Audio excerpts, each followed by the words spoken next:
How's it going? I'm Dr. Benjamin Hardy, organizational psychologist and best-selling author of multiple books. My books are on cutting-edge psychology and high performance, as well as entrepreneurship. And in this really interesting and unexpected conversation, we went places I've never... I shared some things I didn't think I would share. One of them being the origin story and my views of God. And honestly, my belief of the origin story of all people, that we all lived with God before we came here. I share a lot of my own beliefs about God and about how those beliefs lead me to being an entrepreneur and pursuing the big, crazy, impossible things that I do.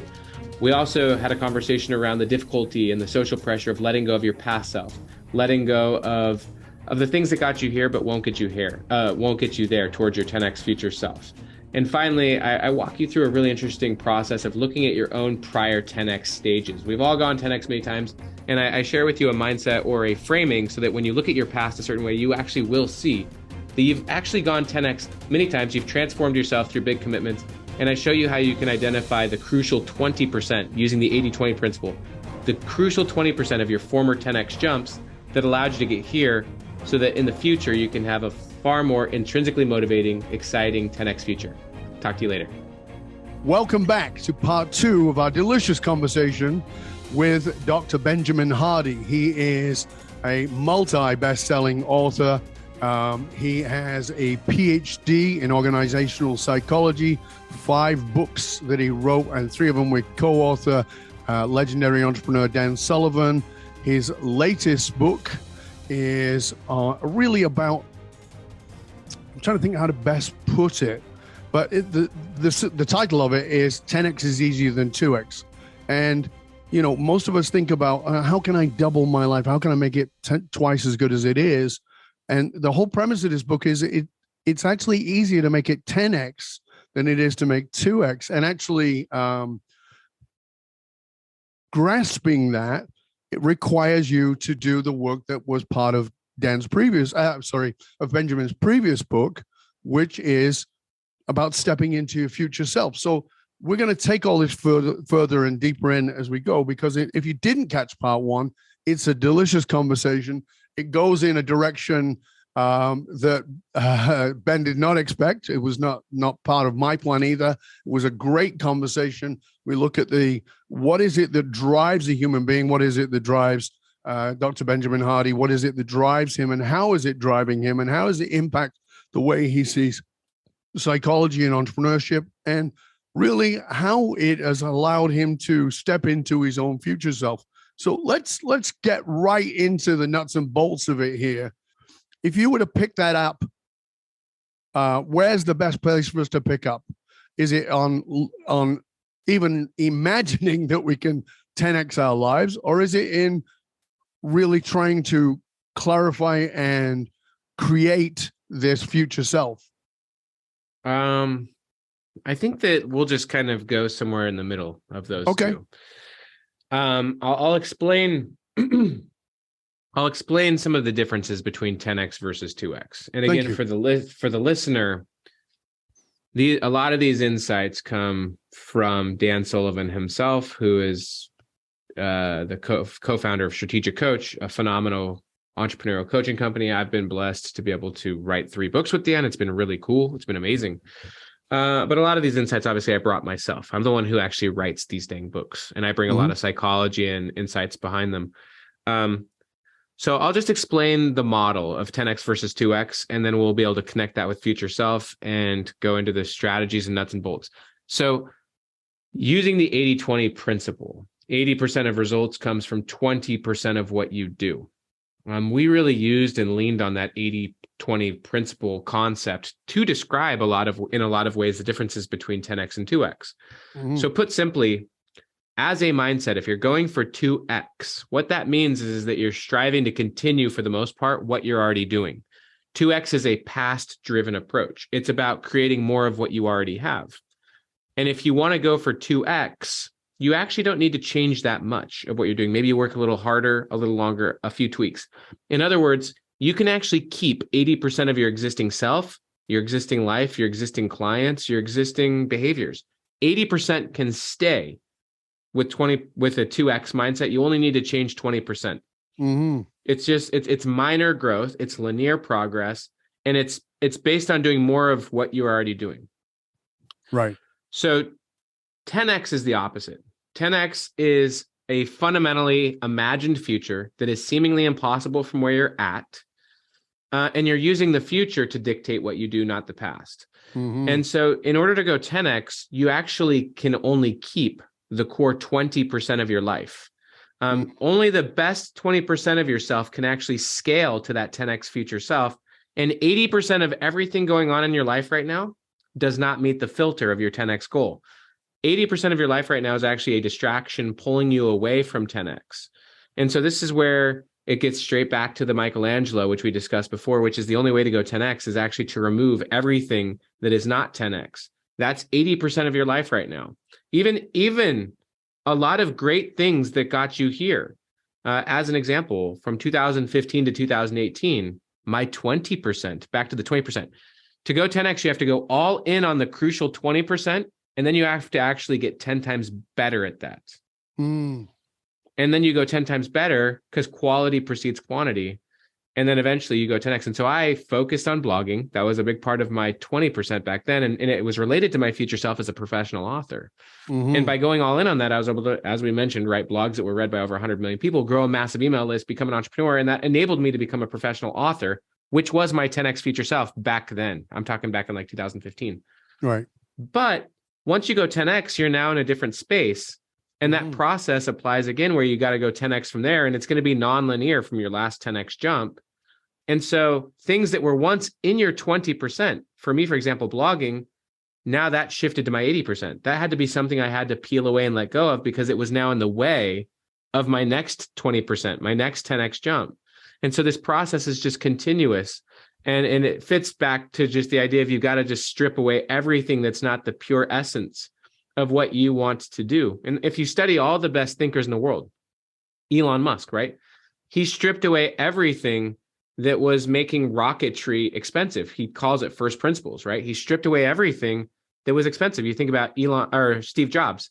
He stripped away everything about music that was annoying, having to buy CDs, having to go to the store, having to lug around CDs. He just said, no, you get to buy the 1 or 2 songs you want, and it's all in your pocket and 1,000 songs. And so it's all about simplifying and stripping away, and then just going deep and innovating that pure 20%. All right. So there's a lot to unpack there, which is really great. Let's start with, okay, so for me to 10x my life, I got to do the 80-20 principle. And in the 80-20 principle, I'm got 20% of who and how I operate now. Well, real quick, the only way you even can apply the 80-20 principle is by having a goal big enough that it separates the wheat from the tares, or the signal from the noise. If your goal is 2x, meaning it's not very different from where you're at right now, because the change is so minor, it's actually hard to distinguish what is in the 80%. If the goal is that's so exactly small, where I was going to go. When you're go going ahead. to do this, it's like, okay, well, what do I strip away? I think that's going to be the most people's question. It's easy to go, oh, well, I know I drink too much, so I got to cut that out. I know I'm going to start working out, so I got to do, there's some things that are obvious, but most of the stuff in that 80% is not going to be obvious to the person because, again, my quote is, a fish cannot describe water. You can't see the shit you're swimming in, right? So because you can't see that stuff, I know you won't nick that quote. I'm in love with that. So the truth of the matter is that a lot of time we don't know what to pull away because we can't see it. It's the blind spots. So how do we get to that? Because there are a lot of things we do. Like let's just take you. You've done this blogging. There's 100, millions of people. It's fantastic. Why the hell would you give that up? Is everybody's going to be everybody's response? How do you tear that piece of your flesh off that has made you successful? So I love the book Good to Great. It's a classic book by Jim Collins, and he literally tells the famous story of, I think it's Darwin Smith, right? It's the idea that he became the CEO of Kimberly-Clark, the paper company, right? And the paper company had been around for over 100 years. This was in 1970. And the company had been around for 100 years, and it was mostly a paper mill company that made magazines and like notebooks. Yeah. Yet they had 5% of their company, which made which made products that were for customers, not for big business. They were for customers like Kleenexes, right? And they saw that this was something that had huge potential, but it was only 5% of the business. And so what happened with Darwin Smith is he said, I get that the paper mills and stuff like that has been our bread and butter for the past over 100 years. And it makes up right now 90% of our revenue.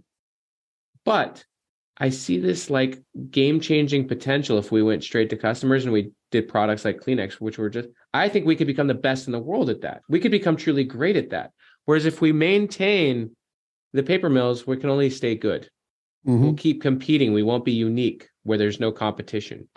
And so he literally sold the paper mills and was derided, right? And over the next 25 years, they make the biggest paper company in the world. And if you go to any public bathroom, you probably see Kimberly Clark on the absolutely like dispenser for the toilet paper and stuff. And so the main point is that if you're okay being good, you can't be great. And so one thing is you can't.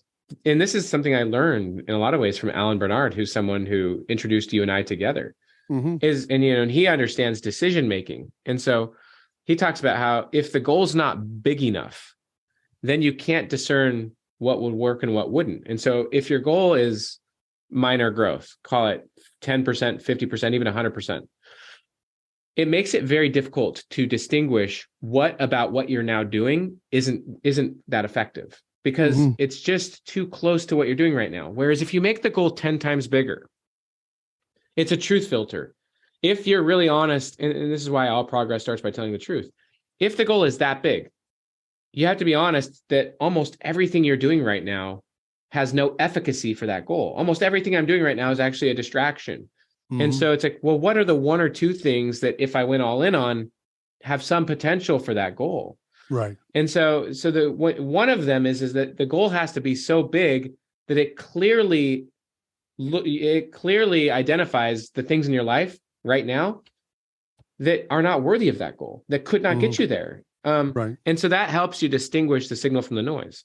Another thing, another thing that really helps for identifying the 80%. And by the way, I'm going to just say this in simple terms so that it's in your mind. It's kind of like the I have a dream speech. You heard I have a dream over and over. Here's what I'm saying over and over. If you keep the 80%, you're living 2x. It means that you're operating mostly from the past and you're living linear and you're not transforming. If you eliminate the 80% and you go all in on the crucial 20%, which is the few things in your life which give you the most energy, most excitement, and the most upside. These could be people and activities. Dan Sullivan actually calls certain actions and activities your unique ability. He has a concept he calls unique ability, which is this is the area where you have unique potential and that has infinite upside and gives you infinite excitement, but it's also where you're very afraid because you're being vulnerable about your core self and about, stripping away the David. So anything that's in the 80% are things that don't have 10x potential. And honestly, things which used to be 10x could become 2x. Relationships that were once in the 20%, which were very valuable to your former self, could eventually become 2x, where they're now in the 80%, where it's like, this doesn't have the same upside as it used to. It used to be very valuable, but now I can see that I'm staying in this relationship simply because of the past. So you have to be really honest. Is this relationship or action or behavior or strategy, is it really worthy of 10x? And so again, now we're pulled back to the psychology and the psychology of attachment, because, first of all, if you stand there in front of your family and you say, okay, I'm going to 10x my life, blah, blah, blah, and this is what it's going to look like, I'm going to tell you right now some of the responses you're going to get, which is, oh, that's great. And, and they're not going to take you serious. Most of them are going to say, oh, dear, I don't want you to get hurt in the journey. I don't want you to be disappointed. You should make some smaller dreams. And so, blah, blah, blah. And oftentimes the people who love you the most are the ones who limit you the most because, and this is now back to my science, you're in their resonance field, they're in your resonance field. And as you push out of your resonance field, they feel that pull and they are connected to you. That it's difficult for them. So your growth is their loss. And so all of that, you can feel that pressure. Growing up where I grew up, I felt that pressure every single day when I said, I'm done. I'm leaving here. I was a kid. I'm 14. I'm going, I'm gone from here. I'm leaving this country. I'm going to go live in another country. I'm going to travel the world. I'm going to study. I'm going to have businesses. Blah, blah. And we were like, yeah, that's nice, but not believing me. And then when I was leaving, people said, you can't leave here. There's fish and chips. There's Man United. There's Man City. There's your family. And it's all these pulls. That is why it's so difficult. So talk to us about that giving up. Talk to us about that, what will feel like tearing off your flesh, even though your, quote, soul, your higher self, your future self is calling you to a bigger thing. That's exactly what it'll feel like. Letting go of the 80% feels like literally ripping off your arm, because you're letting go of your former self. You're letting go of your identity, your comfort zone. You're letting go of your old joys, right? Your old addictions. It's very, very painful. Although it's also very freeing to let go of that 80%. And it could be in small ways, right? You can let go of the 80%. Me, as an example, I love watching sports media, right? That's part of my 80%. It's not like I'm eliminating it entirely, but I've eliminated at least 80% of it this year versus my past self, right? And so there's a little bit of withdrawal pains for a little bit of time. But this is the hardest part about going 10x is definitely the relationships around you.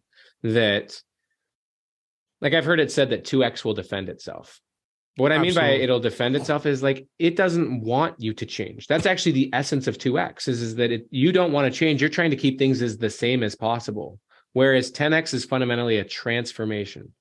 And so 10x is like, it's an uncomfortable truth where the only people who can come with you are people who are also going 10x. This is true of an entrepreneur who decides they're going 10x. And a lot of a lot of the current clients or a lot of the current team are like, no, they want things to stay the same. Those people are not coming on the 10x journey. And eventually, things separate themselves out. Obviously with family or friends,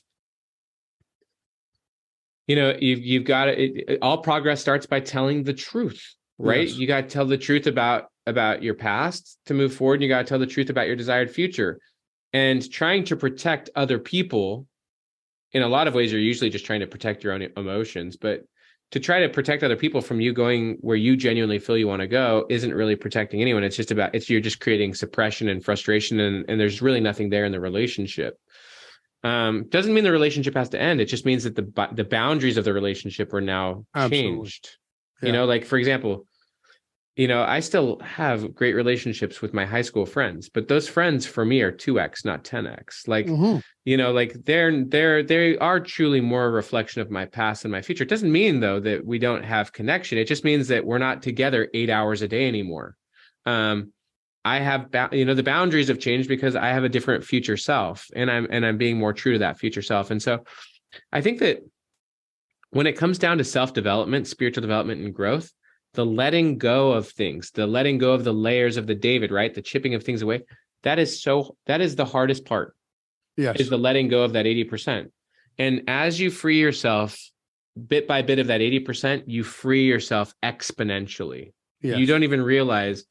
And so you can do it. You don't have to delete everything all at once, but you're letting go of aspects of the 80%. You could, by the way, in practical terms, obviously I gave you the Kelly Clark example of letting go of a huge aspect of the business, but you could let go of various aspects of your behavior. Like, even just hiring an assistant is such a big thing for a lot of fresh entrepreneurs where they just freed up 20 hours a week where they were answering emails, doing their calendar, doing all these logistical things where you pass it off to an assistant. And now you're deeper into your 20%, whatever that is. For me, that would be like writing books or learning or filming things or having conversations with you. Like if I wasn't in my 20% and I was still maintaining my 80%, I wouldn't have the time to do this. I wouldn't have the time to do this podcast because I'd be too busy answering emails, or I'd be doing some other logistical task that a who could handle.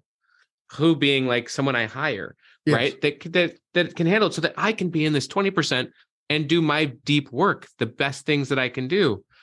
And so you just don't realize how high you can go, how far you can go, how deep you can go if you simplify your life down and just focus on the few things that you can go very deep on and really transform. You don't realize how good you can get. That's the crazy part, is you don't realize, in that unique ability section, you don't realize, like my past self, as an example, could have never imagined the books that I just wrote, like they could have never imagined it, but I committed and I went deep and I transformed. I love the story of Mr. Beast, the big YouTuber. If you look at his old videos from like 2015, when he was like a 17-year-old kid, he was making crap videos. Sure. Look who he is now, because he went all in on his 20%. Mm-hmm. And so you just don't realize how much you can transform and how much your life can change.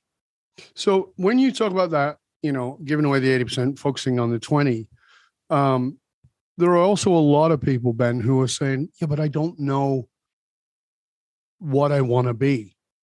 I don't know what my target audience is. I don't know what my target subject is. I've been a CEO. I've been a whatever it is, C-suite, whatever it is.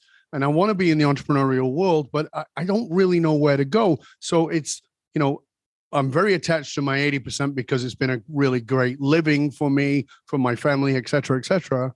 And I want to go entrepreneurial, but I don't know how to boil down into finding that unique ability, those gifts that I've got, and how to serve in that way. Even so, again, if I throw away the 80%, I don't even know if I'm throwing away the right 80% because I don't know how to find what I'm actually looking for. So how I approach it, and this is, I think, similar to how Dan approaches it, is do it week by week, do it month by month, do it quarter by quarter. If you spend lots of time in your journal reflecting, what are the things that you absolutely love doing? What are the things that give you the most excitement or scare you the most, that you have natural curiosity towards and you're not bored towards? Spend a little bit more time on that. And then at the end of the week, reflect back on what you learned. And you're going to know a lot more in a week than you know now, right? Yes. I look at it like drafting a book. It's like, you're never done. I'm not the actualized version of myself, as we talked about in the last conversation. My future self, in a week from now, in a month from now, in a quarter from now, is going to know a lot more. I'm going to have a lot more clarity about, quote unquote, my unique ability or my 20% in a month from now. Yeah. And so it's a never ending process. And you're always going to have a new 80% to let go of, right? At some point, as weird as this might sound, this podcast might become part of your 80%. I'm not saying it is now, but maybe some point in your future self, you get clarity on some next step of your vision. The same as you got to always be open to that. Yeah.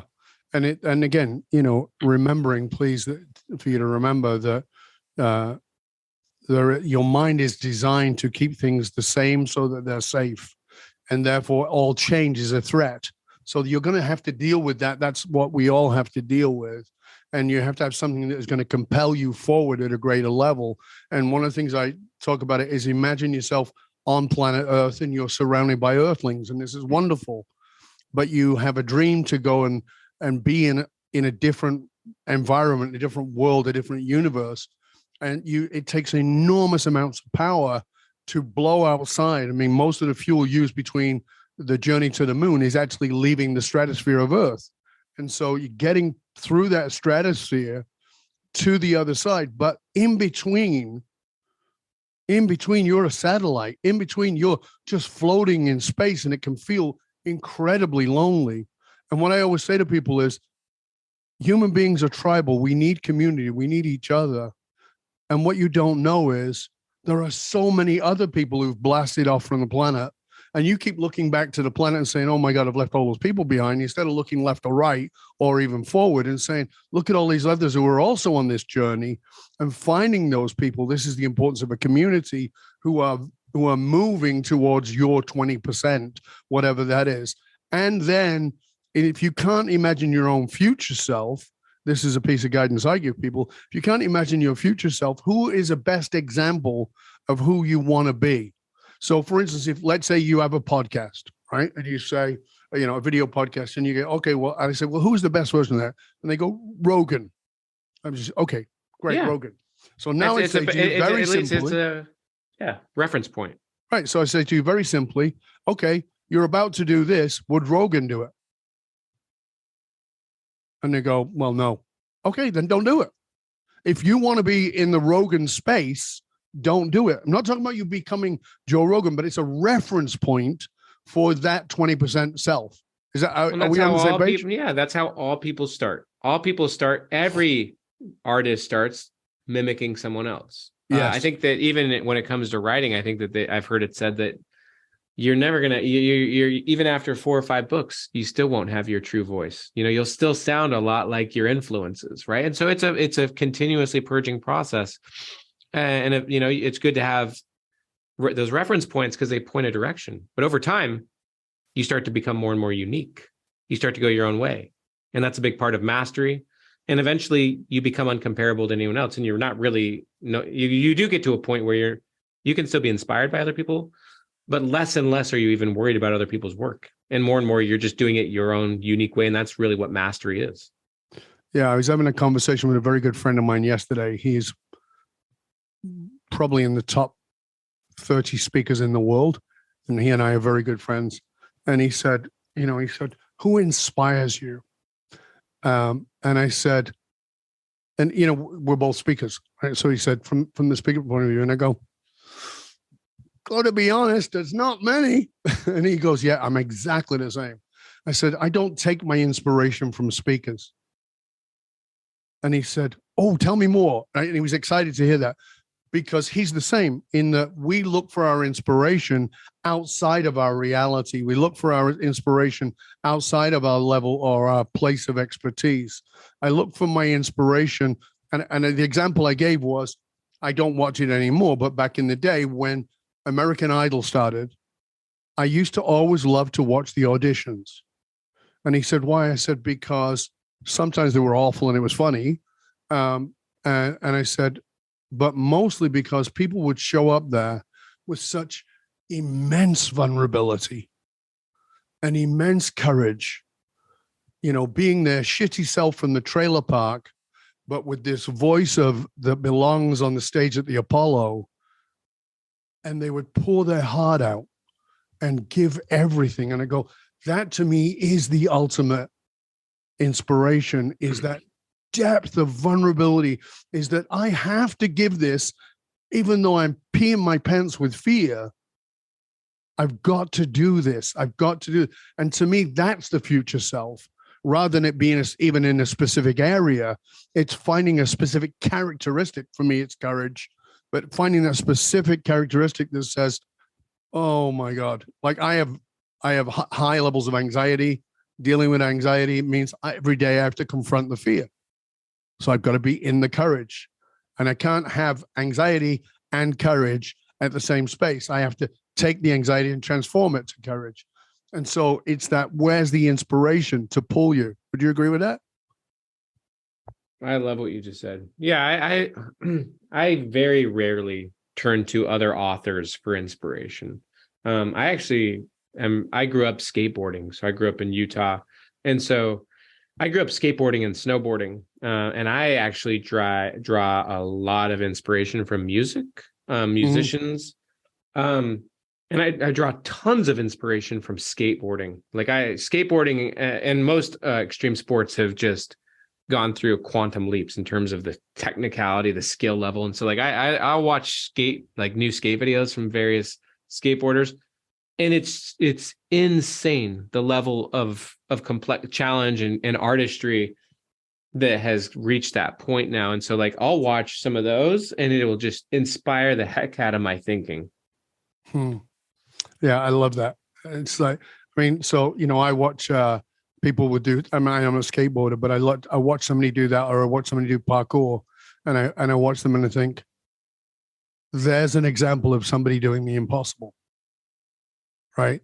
And one of the things one of my quotes is, if you go back and visit your 15-year-old self, what are you doing today that your 15-year-old self thinks is entirely impossible? Right. Or even yourself 3 years ago. Well, I just go 15-year-old self, right? And then I start bringing it forward. I say, okay, so your 20-year-old self, your 25-year-old, you last month, what are you doing today that seemed impossible? And then you suddenly realize, I am living in the impossible. I am, period or comma, possible. I'm living in the impossible. I'm possible.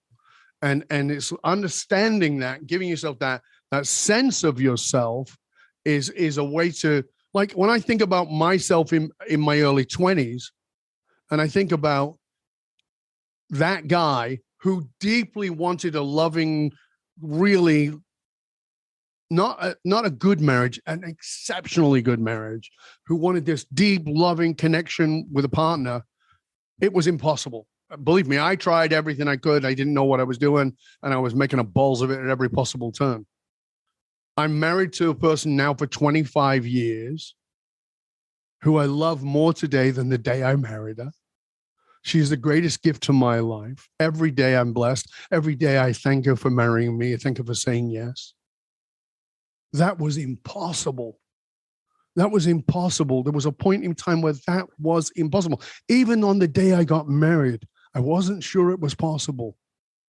I didn't know if I could become that guy that I needed to be. I didn't need to change her. I don't know if I could become that guy. But because that vision, that future self was so compelling, that transformed my behaviors. That transformed my level of self-awareness.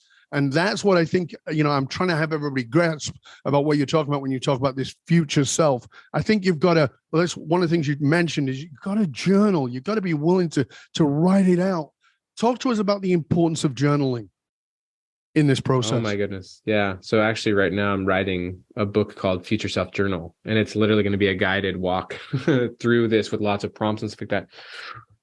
So we've talked a lot about all progress starts by telling the truth. And I think there's a lot of fear in admitting what you want. We've been so conditioned either to be afraid of fully admitting what we want, or being afraid of rocking the boat or disappointing those around us. And so I think you get used to, starting. You just start from wherever you're at and get used to, being honest about the past and starting to become increasingly honest about the future, honest about what you want, honest about your future self. Over time, you'll be less afraid to admit what you want. You'll also be able to clarify what you want with greater precision. So even if right now the future is broad, but maybe you've got a category, right? Like for me, it was psychology, right? When I first got, I didn't know that I was going to write entrepreneurial books at that point in time, but I knew I wanted to understand human beings, right? And so I went in that direction. So my future self was understand psychology, learn, and I knew I wanted to eventually start writing books. Didn't know the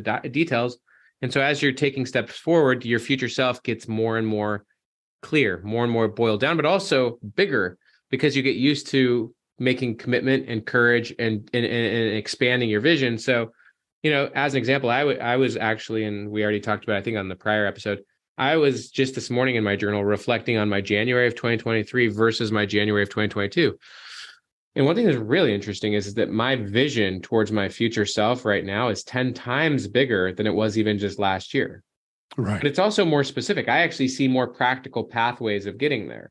Like I'm actually like failing towards my future self a lot better. I'm actually like, one of my favorite books I read last year was called Go for No. And so it's like all about going for no, literally, and I've been rejected 1,000 times already in January for really cool opportunities. And I'm excited. Like I'm happy to be rejected until eventually I get a really exciting yes. But it's just like the vision I have now is incomparably clearer and bigger and better than it was even a year ago. And like I had already written the book Future Self a year ago, and I've been practicing this journaling and writing about your goals and your future self for over a decade. I've been trying this. And so it's just the idea that your future self is always going to know more than you know now. The vision's always going to be clear, but just be honest, be clear, work towards your future self, commit, let go of some of that 80%.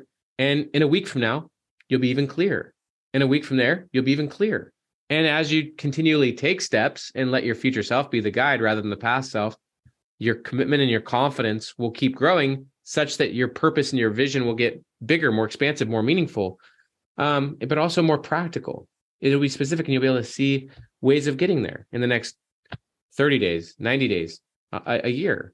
I think it's good to have different timeframes for future self. Like I've got a future self of kind of guiding my life that's 2 or 3 years into the future. But I also have a future self of where I want to be by the end of this year. And even in the next 60 days, I've got a lot going on that I'm really excited about. And so you can utilize your future self at different time sequences and like visualize experiences, visualize checkpoints. I like that because, as you said, at each one of those, there are insights that my future self 10 years from now has that my future self 5 years from now doesn't have, that my, et cetera, stepping it back, chunking it down, and realizing that I can access any of those through that process. But again, I think that I do believe journaling is imperative, because one of the things it does strip away is this future self. Is it mine? And this is a question I think few people ask. Am I moving towards a goal, towards a future that is actually not mine? It's somebody else's. It's somebody else's idea of what I should be. I was in a mastermind group 20 odd years ago, standing around with a bunch of people. And, I think it was about 20 of us in the room, and we went around, what is your BHAG? What's your big, hairy, audacious goal? And it was actually 26 years ago. And I said, I'm going to be the next Tony Robbins. And everybody went, if anybody can do it, it's you. You've got the personality, you've got the charisma, you got the knowledge, blah, blah, blah. Right. And I was like, okay. And then we went around the circle, and then I went to the bathroom and I stood next to my friend. And I said, I just realized I'm a liar. And he went, what do you mean? I said, I'll tell you in a bit. So we come out of the bathroom and go back in, and everybody's talking about what, about this big, hairy, audacious goal they've got. And I said, I just want to speak. And they go, what? And I go, I'm a liar. And they go, what do you mean? I have no interest in being Tony Robbins. I have zero interest. That's everybody else's vision of me. Because I'm charismatic, because I'm knowledgeable, because I've got a ton of energy, they just slot me into the vision that seems right. And I'm not judging them for it, but I have to stop and go, is that what I want? It's not what I want. It's not the work I want to do. It doesn't have anywhere near the depth of the work that I want to do at all. So no, that's not what I want.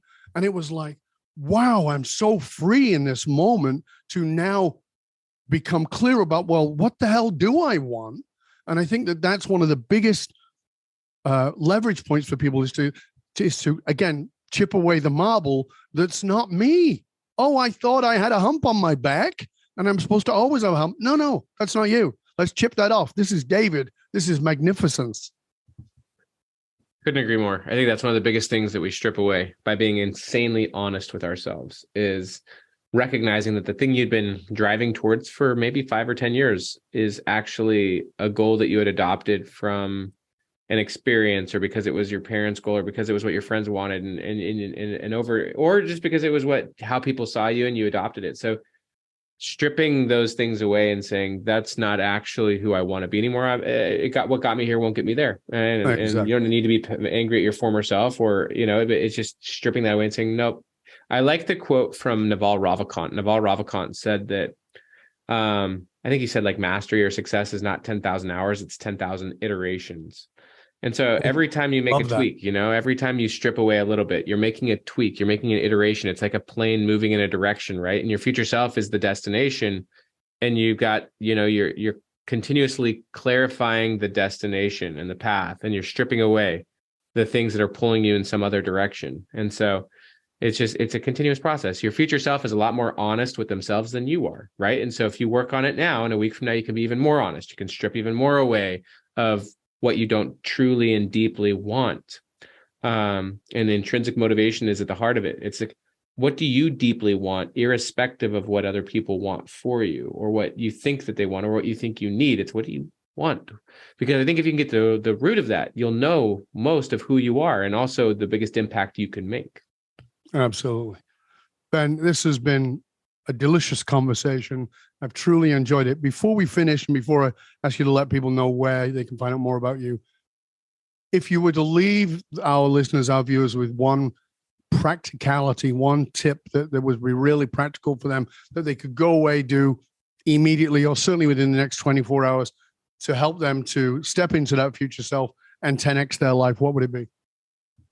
I think, put simply, get in your journal and reflect on the prior 10x jumps you've made. This is something that I write about in the book, but there are versions of you that are 1/10 of where you're at. And 1/10 doesn't have to be quantitative, although it can. Maybe you're making 10 times the money, but I'm talking qualitative. Like I look at 10X more like it's a transformation that you made. Me going from college student to being a writer, because that was my dream and I went and did it. That was a 10X jump, you know, and I've gone 10X even since then, right? Me getting, as I was a young man, you know, I was living in a rough environment where my father was a drug addict and things like that. I really felt inspired that I should go serve a church mission. So, but getting on that mission was, I had to let go of a lot of 80% to do that. High school friends, resentment toward my parents, and so like just getting on that mission was a 10X, getting into a PhD program. So like, I just invite you to look back on all the times that you made leaps in your life, whether as an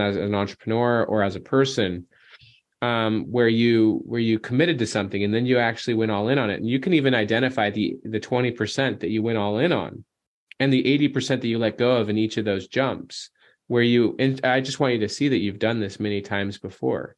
And then you can start to think about, well, what is the 10X that I most want?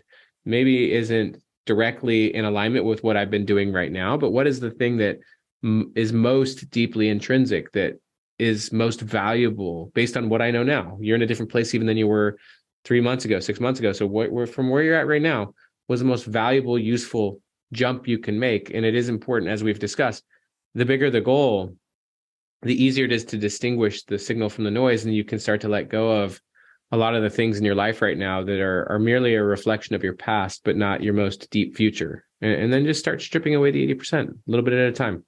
Beautiful. Thank you, sir. Beautiful. Please tell our viewers, our listeners, where they can find out more about you, about your services, your books, etc. Of course. BenjaminHardy.com, my name, BenjaminHardy.com, FutureSelf.com. And then I have a YouTube channel, Benjamin Hardy. You could just Google me, or just read the books. Be Your Future Self Now, 10X is Easier Than 2X, written several others, Who Not How, The Gap and the Gain with Dan Sullivan, Willpower Doesn't Work. But yeah, just look. I would start with Be Your Future Self Now, and 10X is Easier Than 2X. All right, beautiful. Well, we'll make sure that all the links are posted for all those things, all the different places to find Benjamin. And I really recommend that you do just that. Make sure that you find out how to tap into all the resources. As Ben said, he's got a phenomenal YouTube channel with all kinds of great resources for you. And for you, dear listener, I want to thank you for joining us today. And remember that those who control the meaning for the tribe also control the movement of that tribe. Business and political leaders committed to positively shaping the political and business landscape know that they must tap into what drives human behavior. You can tap into your emotional source code and drive yourself and your organization forward. I'm Dov Barron. I show businesses and teams and leaders how to harness their emotional source code to move their tribe, because unified actualized meaning is the one single monolithic difference between mediocrity and greatness for all individuals and companies. I want to thank you for sharing the show with everybody you know. Till next time, stay curious, my friends. Stay curious about your future self and how you can 10X your life. And start by just recognizing, validating, and acknowledging that you're already a 10X version, a future self version of who you were. And if you just stop, recognize that, you might be able to appreciate what an amazing human being you are. That the idea of stuck has got nothing to do with you and everything to do with the pressure you put on yourself based on who you were. But who you are has come out of who you were, but who you become is up to you to define right now. Take out your pen and begin to do that. Stay curious, my friends. Stay curious. I'm Dov Barron. I'm here to assist you tapping into your deepest meaning to reach that next level of clarity, focus, purpose, and profit in your business, your life, and your leadership impact. And I am out.